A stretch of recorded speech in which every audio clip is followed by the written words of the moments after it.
সুস্বাগত আমার প্রিয় বন্ধুরা। আশা করি সবাই ভালো আছেন। প্রচন্ড বিজি থাকা সত্ত্বেও আপনাদেরকে প্রয়োজনীয় ভিডিও যেগুলো দেওয়া দরকার সেগুলো দেই। আচ্ছা, আজকের ভিডিওটা হচ্ছে 110 কনভার্টার, খুব বেশি ওয়াটের। এক ভদ্রলোক এটা অর্ডার দিয়েছেন। অ্যাড্রেসটা আমি দেখাচ্ছি। এই যে আসাম থেকে অর্ডারটা এসছে, ভদ্রলোকের নাম দেখতে পাচ্ছেন। এটা হচ্ছে ফর্ম হতো, এখানে 2 হবে, তো এটা আমাকে আসামে পাঠাতে হবে। আচ্ছা, জিনিসটা আদপে কি সেটা আগে বলছি। জিনিসটা হচ্ছে ভদ্রলোক জাপানিজ একটা অডিও সিস্টেম কিনেছে, যেটা কিনা 110 মানে 110 ভোল্ট থেকে চলবে। আপনারা জানেনই, যারা জানেন তারাই জানবেন, যেটা জাপানি ম্যাক্সিমাম সেটগুলো, কিছু কিছু সেটে সিলেক্টার সুইচ থাকে যে 220 করার জন্য বা 230 কনভার্ট করার জন্য, আবার কিছু কিছু সেটে একদম ইনবর্ন 110ই হয়ে থাকে। তো সেক্ষেত্রেও আমার কাছে অনেক সেট এই ধরনের এসছে, যারা ভুলে 110-এর জায়গায় 220 দিয়ে ফেলে সেট ফেট পুরো পুড়িয়ে টুড়িয়ে উড়িয়ে ফুড়িয়ে নিয়ে চলে এসছে। সেটা ঠিক করে দিয়েছি। তো এই ভদ্রলোক মানে কি বলবো, মানে উনি জানেন ভালো করে যে 110 সেটে কখনো 220 দিতে নেই, তার জন্য ভালো একটা কনভার্টার দরকার। অনলাইনে যেসব ওই এ দিয়ে এসিআর দিয়ে বা থাইরেস্টার দিয়ে যেসব কনভার্টার পাওয়া যায় সস্তায়, সেগুলো একদমই কিনবেন না। সেগুলো ফ্যানের ওইগুলো কেনা যায়, ফ্যানের রেগুলেটর কেনা তা। বারবার বলছি, খুব দামি কথা বললাম এটা। ওই কেনা যায়, ফ্যানের রেগুলেটর কেনা তা। আপনাকে 220 বা 240 থেকে যদি স্টেপ ডাউন 110 থেকে 120 আপনি করতে পারবেন। 120 করার জন্য ফুললি আইসোলেটেড এইরকম ট্রান্সফর্মার বানাতে হবে। একদম খুব ভালো কোর, দুর্দান্ত মানের কোর দিয়ে, হোয়াইট কোর, স্টিল কোর এবং টোটাল কপার দিয়ে আপনাকে ট্রান্সফর্মার বানাতে হবে। এত বড় একটা ট্রান্সফর্মার হবে একটা অ্যাম্প্লিফায়ার চালাবার জন্য। ধরে রাখুন এইটা 400 ওয়াট। ঠিক আছে, 400 ওয়াট মানে প্রায় আপনার 500 550 ভিএ হয়ে যাবে। 400 ওয়াট। আর ওদিকে আপনার যে অ্যাম্প্লিফায়ারটি চলবে, সেটা খুব বেশি হলে আপনার দেখা যাচ্ছে যে 110 ভোল্টে চলছে। যদি আপনার 1.5 অ্যাম্পিয়ার নেয়, তো একদম কি বলবো, মানে একদম সাফিসিয়েন্ট ট্রান্সফর্মার, মানে গরমও হবে না এবং ঠিকঠাক চলবে।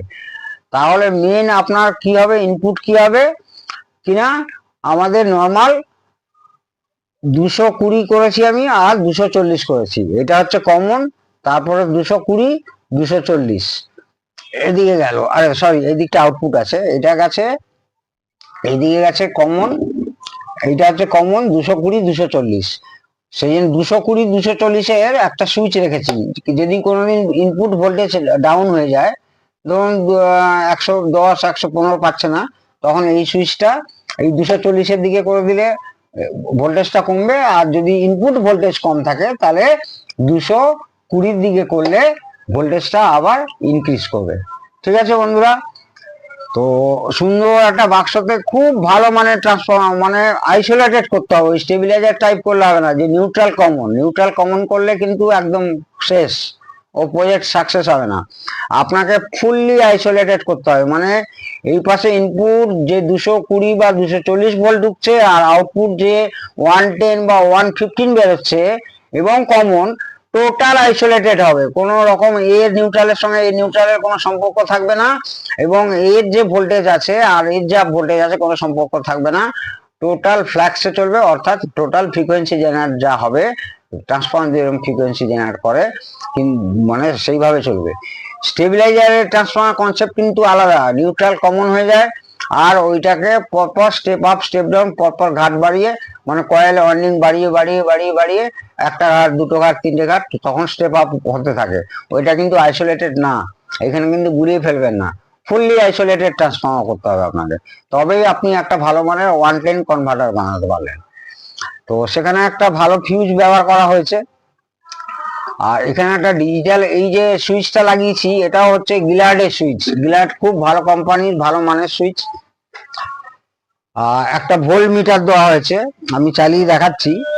একটা ভোল্ট মিটার দেওয়া হয়েছে, দেখুন দেখা যাচ্ছে কিনা, কারণ প্রচন্ড আলোতে শুটিং করতে হচ্ছে। 1 1 2 1 ভোল্টেজ, এসি আউট। আর যেই 240-এ দিচ্ছি তখন দেখাচ্ছে 111, 110, মানে আরামসে চলবে সেট, কোনো সেট গরম হবে না। মানে সেটটা যদি আপনার 3 অ্যাম্পিয়ার 4 অ্যাম্পিয়ার নেয়, মানে 4 অ্যাম্পিয়ার ধরুন 100 ভোল্ট মানে 400 ওয়াট, তাতেও আপনার এই যে কনভার্টারটা একদম সঠিকভাবে চলবে, একদম কোনো রকম হার্মফুল হবে না আর গরমও হবে না। তো দেখতেই পাচ্ছেন কিভাবে তৈরি হয়েছে। এটা একটা অর্ডিনারি স্টেবিলাইজারের ক্যাবিনেট ছিল আর গোল্ড মিটারের প্রভিশন ছিল, তাকে কেটে কি সুন্দর করে বানিয়েছি দেখুন, একদম টোটাল আমার নিজের হাতের ডেকোরেশন করা। তা এই হয়েছে ট্রান্সফর্মার, প্রচুর ভারী হয়েছে ট্রান্সফর্মারটা, সাইজই দেখতে পাচ্ছেন, কত নাম্বার কোর আপনারা বুঝতে পারছেন, কি তার ব্যবহার করেছি সবই দেখতে পাচ্ছেন। আর পেছনটা দেখাচ্ছি, কোনোদিন ফিউজ কেটে গেলে কাস্টমার যাতে ফিউজটা চেঞ্জ করতে পারে তার জন্য ফিউজ রেটিংটা দিয়ে দিয়েছি। আর আউটপুট লিখেছি এই 110 ভোল্ট, 110 ভোল্ট প্লাস মাইনাস থাকবে পার্সেন্টাইজ, মানে 115 হতে পারে, 120 হতে পারে, 110 ভোল্টের সেটগুলো 120 125 ভোল্টে চললেও কোনো ক্ষতি নেই। আর এটা নর্মাল 220 এসি ইন, ঠিক আছে বন্ধুরা। আর এইখানে একটা, ওদের তো সকেট আলাদা, ওদের সকেট তো সেই চ্যাপটা হয়, যদি চ্যাপটা হয়ে থাকে তাহলে আপনাদেরকে দেখাচ্ছি, ওদের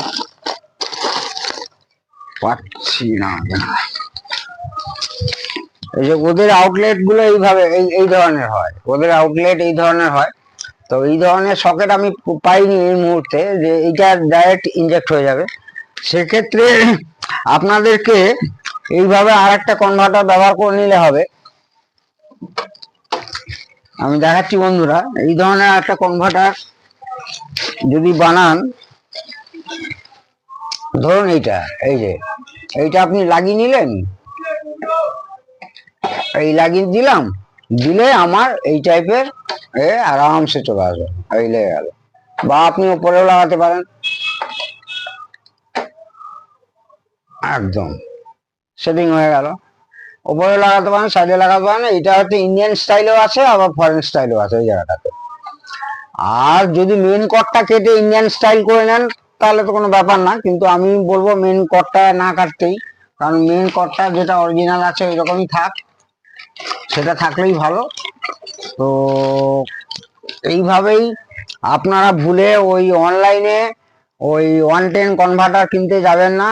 আর অনলাইনেও ভালো আছে আমি দেখেছি, সেইগুলো ম্যাক্সিমামই অ্যালুমিনিয়াম ট্রান্সফর্মার দিয়ে করা, ওই 500 বিয়ে 600 বিয়ে পাওয়া যায়, মিনিমাম 10 থেকে 10,500 টাকা করে দাম বলছে এক একটা, কিন্তু বানালে তার থেকে খরচ কম হচ্ছে এবং জিনিসটা অনেক ভালো প্রিমিয়াম কোয়ালিটি তৈরি হচ্ছে।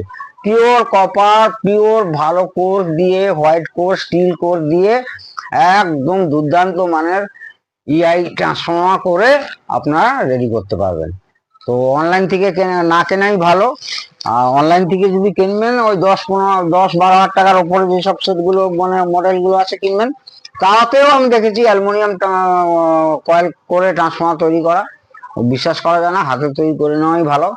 এটা আমাদেরই ফ্যাক্টরিতে তৈরি, কোনো ব্যাপার না। এ মানে আমার তো মনে হচ্ছে যা করে দিলাম 10-20 বছরেও কিছু হওয়ার কথা নয়। তো এইভাবেই আপনাদের এই ভিডিওটা দেওয়ার একটাই কারণ যে 110 যদি সেট আসে, আপনারা উল্টো পাল্টা কনভার্টার ইউজ করলে সেটেরও ক্ষতি হবে, আউটপুট তো পাবেনই না, সেটের পারফরমেন্স পাবে না, আর সেটের ক্ষতি হওয়ার সম্ভাবনা ম্যাক্সিমাম হয়ে থাকবে, মানে থেকে যাবে একটা রিস্ক। ও হয় না, একটা ফ্যানের রেগুলেটর, একটা এসিআর বা একটা থাইরেস্টার দিয়ে আপনার রেগুলেট করে বলছে 110 ভোল্ট দিয়ে কনভার্টার বিক্রি হচ্ছে 500, 550, 600 টাকায়। ওইগুলো কনভার্টার মানে, এগুলো তো আপনারা যারা কাজ জানেন বা বোঝেন তারা খুব ভালো করেই বুঝতে পারছেন যে ওইটা কোনো কনভার্টারই না। কনভার্টার স্টেপ ডাউন কনভার্টার আপনাকে এইভাবেই তৈরি করতে হবে, isolated a good quality transformer এবং গুড কোয়ালিটি কপার ওয়্যার দিয়ে আপনাকে ট্রান্সফর্মার তৈরি করতে হবে এবং খুব ভালো মতো ফিটিংস করতে হবে, কারণ মালটা যাবে হচ্ছে আপনার, জিনিসটি যাবে হচ্ছে সেই আসাম। তো দেখালাম সমস্ত গাড়ির আপনার 10 নম্বর নাট বল্টু দিয়ে লাগিয়ে করে তাকে রং দিয়ে প্রত্যেকটা স্ক্রু রং দিয়ে সিল করে, প্রত্যেকটা স্ক্রু দেখুন রং টং দিয়ে সব সিল করে, কারণ ট্রান্সপোর্টে যাবে, কিভাবে যাবে না যাবে, তারপর তো এর প্যাকিং দুর্দান্ত ভাবে করতে হবে, দুর্দান্ত ভাবে প্যাকিং করতে হবে যাতে কোনো রকম ড্যামেজ না হয়। ঠিক আছে বন্ধুরা, তো আজকের ভিডিওটা এখানেই থাক। আবার সামনে অনেক সেট এসছে, তার মধ্যে যখন আমি সময় পাবো নিশ্চয়ই আপনাদের কাছে কোনো একটা আপনাদের শিক্ষণীয় প্রয়োজনীয় ভিডিও আমি নিশ্চয়ই আপনাদের কাছে নিয়ে আবার হাজির হয়ে যাব। আপনারা প্রত্যেকে ভালো থাকুন, সুস্থ থাকুন। জয় ভারত, জয় হিন্দ।